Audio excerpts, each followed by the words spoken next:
Hoje nós vamos meditar no Evangelho de Mateus, capítulo 24. Vamos já estar lendo os dois primeiros versículos. Jesus prediz o final dos tempos. E quando Jesus ia saindo do templo, aproximaram-se dele os seus discípulos para lhe mostrarem a estrutura do templo. Jesus, porém, lhes disse: Não vedes tudo isto? Em verdade vos digo que não ficará aqui pedra sobre pedra, que não seja derrubada. Agora, do versículo 3 até o versículo 14, nós vamos traçar a leitura sobre o princípio das dores. E estando assentado no Monte das Oliveiras, chegaram-se a ele os seus discípulos em particular, dizendo: Dize-nos, quando serão essas coisas? E que sinal haverá da tua vinda e do fim do mundo? E Jesus respondendo disse-lhes: Acautelai-vos, que ninguém vos engane, porque muitos virão em meu nome dizendo: Eu sou o Cristo, e enganarão a muitos. E ouvireis de guerras e rumores de guerras. Olhai, não vos assusteis, porque é mister que isso tudo aconteça, mas ainda não é o fim. Porquanto se levantará nação contra nação, reino contra reino, e haverá fomes, e pestes, e terremotos em vários lugares. Mas todas estas coisas são o princípio de dores.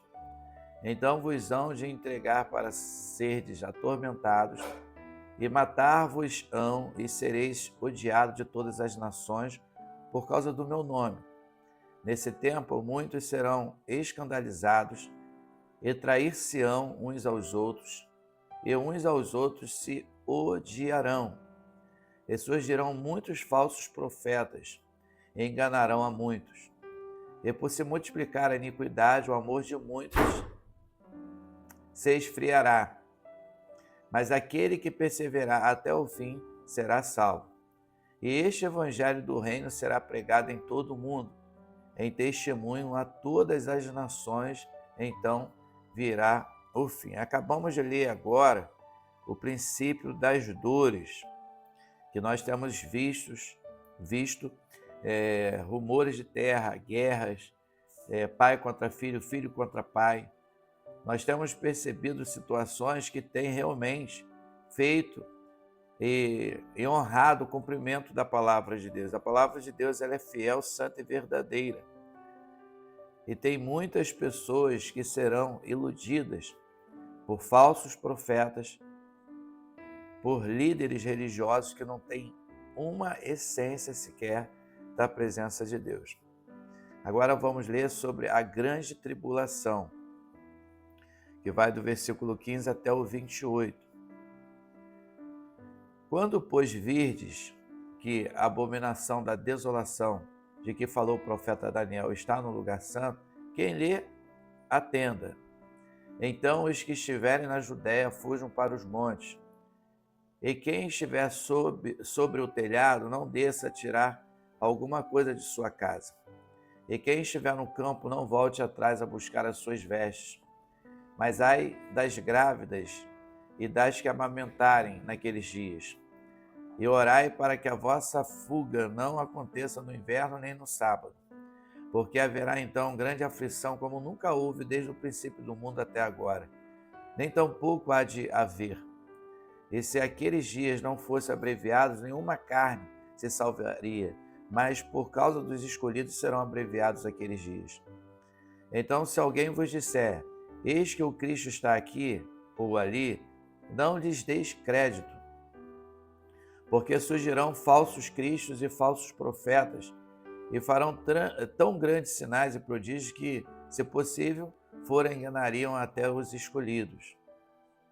Que a gente acabou de traçar aqui. Tem muitos falsos mestres que vão vir vestidos de santos, de ovelhas, mas não tem nada de Deus. São puros lobos, devoradores, tentando penalizar, destruir a igreja de Cristo. Eis que eu vou-lo tenho predito, Portanto, se vos disserem, eis que ele está no deserto, não saiais. Eis que ele está no interior da casa, não acrediteis. Porque assim como o relâmpago sai do oriente e se mostra até ao ocidente, assim será também a vinda do Filho do Homem. Pois onde estiver o cadáver, aí se ajuntarão as águias. A gente percebe o quanto Deus aqui, ele é objetivo em suas informações a respeito da grande tribulação. Não dá tempo de voltar para buscar nada, né? Não dá tempo de tentar resolver mais nada.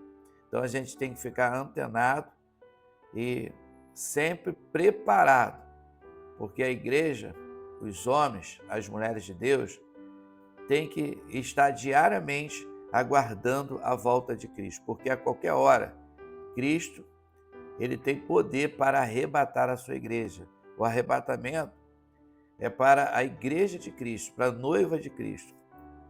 Então é muito importante a gente se antenar com essa leitura. Do versículo 29 até o 31, vai destacar o retorno de Cristo em glória.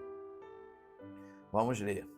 E logo depois da aflição daqueles dias, o sol escurecerá e a lua não dará a sua luz, e as estrelas cairão do céu, e as potências dos céus serão abaladas.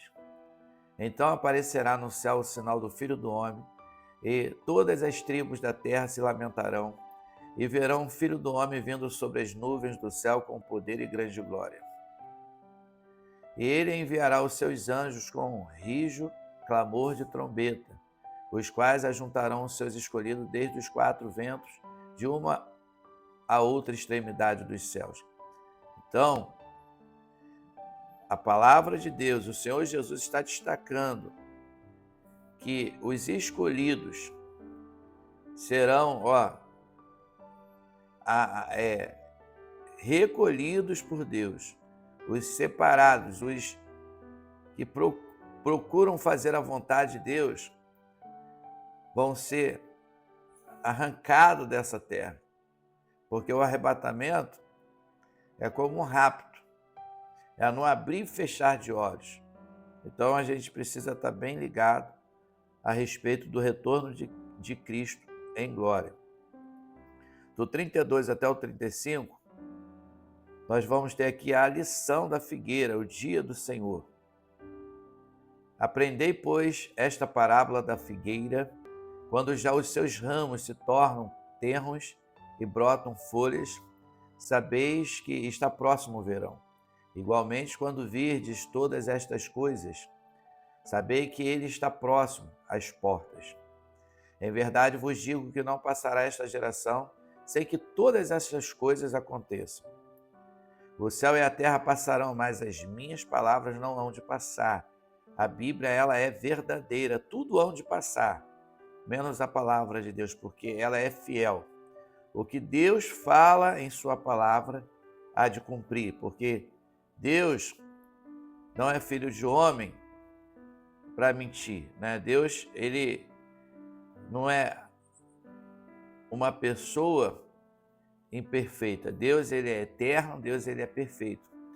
Então, Deus é Senhor de todas as coisas. Do 36 até o 44, vamos estar lendo um tema bem interessante, que só Deus sabe o dia e a hora. Dia e hora exatos, só Deus sabe. Mas daquele dia e hora ninguém sabe, nem os anjos do céu, ou seja, os anjos não sabem o dia e a hora que o Senhor há de arrebatar a sua igreja. Mas unicamente o meu Pai. Jesus deixou destacado isso. Só o Pai sabe o dia e a hora do arrebatamento da igreja. E como foi nos dias de Noé, assim será também a vinda do Filho do Homem.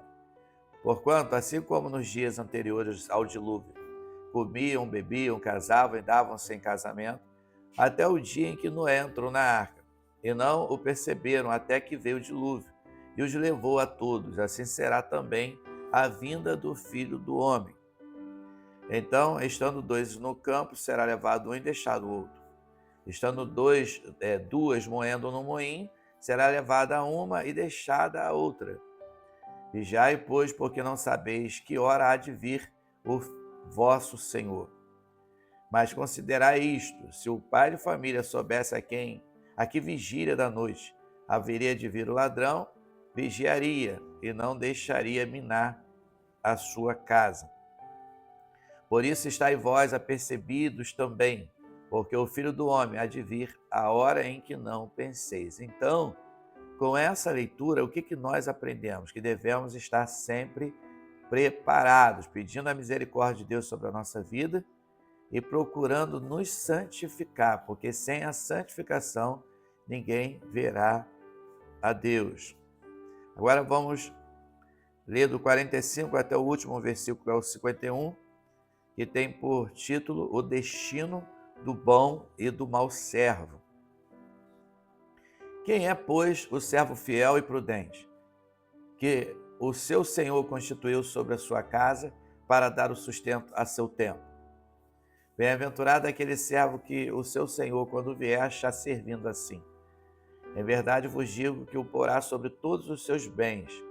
Mas se aquele mau servo disser no seu coração, o meu Senhor tarde virá, e começar a espancar os seus conservos e a comer e a beber com os ébrios, virá o Senhor daquele servo num dia em que o não espera e a hora em que ele não sabe.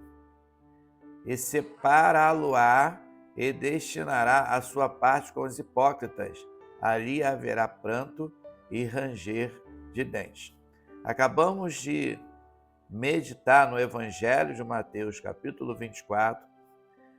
Nós lemos os temas: Jesus prediz o final dos tempos, o princípio das dores, a grande tribulação, o retorno de Cristo em glória, a lição da figueira, o dia do Senhor, só Deus sabe o dia e a hora exatos, o destino do bom e do mau servo.